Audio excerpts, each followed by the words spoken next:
অভ্র ভালোবাসে পরমাকে। অভ্রর ভালোবাসা বুঝতে পেরেই অভ্রর কাছে ফিরে এলো পরমা। এমন চমক আসতে চলেছে অনুরাগের ঝড় পরবর্তী পর্বে। তো চলো এই চমক নিয়ে আজকে থাকছে তোমাদের মাঝে আলোচনা। সুদীপা আদিত্যকে খুঁজে পায় ঠিকই, তবে সেখানে অচেতন অবস্থায়। তাই তৎক্ষণাৎ বাড়িতে নিয়ে আসে। সেখানে এসেই সুদীপা নিজেই চিকিৎসা করতে থাকে আদিত্যর জ্ঞান ফিরে আসে।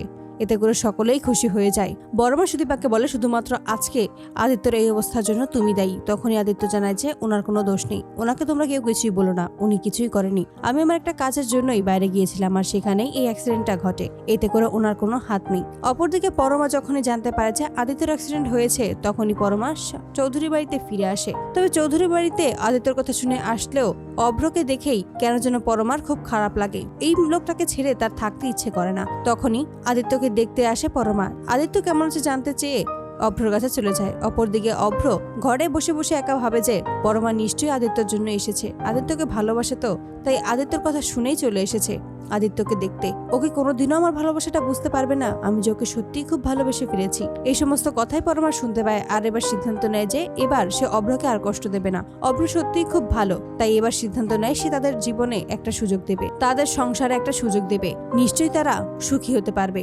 অভ্র পরমাকে দেখেই বলে যে তুমি এখনই চলে যাবে। পরমা বলে যে আমি যদি থেকে চাই তাহলে তুমি কি খুশি হবে? অভ্র তখন জানায়, সেটা আমি তোমাকে আগেই বলে দিয়েছি, তবে আমি তোমাকে কখনোই জোর করবো না পরমা, তুমি যেটা চাইবে সেটাই হবে। কোনো কিছু আমি জোর করে আদায় করতে চাই না, কারণ আমি জানি ভালোবাসা কখনোই জোর করে হয় না। পরমা তখন অভ্রকে জড়িয়ে ধরে আর বলে যে আমি জানি অভ্র, আমার তোমার প্রতি বিশ্বাস আছে, আমি তোমাকে সত্যিই বিশ্বাস করি, আর আমি চাই আমাদের এই সম্পর্কটাকে একটা সুযোগ দিতে, তুমি দেবে তো সেই সুযোগ? এতে করে অভ্র রাজি হয়ে যায়। তো বন্ধুরা, তোমরা এটাই তো চাও জন্য এভাবেই অভ্র যে পরমাকে ভালোবাসে, পরমা খুব ভালোভাবে বুঝতে পারে এবং অভ্রর ভালোবাসা উপেক্ষা করতে না পেরেই অভ্রর কাছে যেন আবারও ফিরে আসে পরমা। তোমাদের মতামতটি অবশ্যই আমাদেরকে জানিয়ে যাবে। ধন্যবাদ।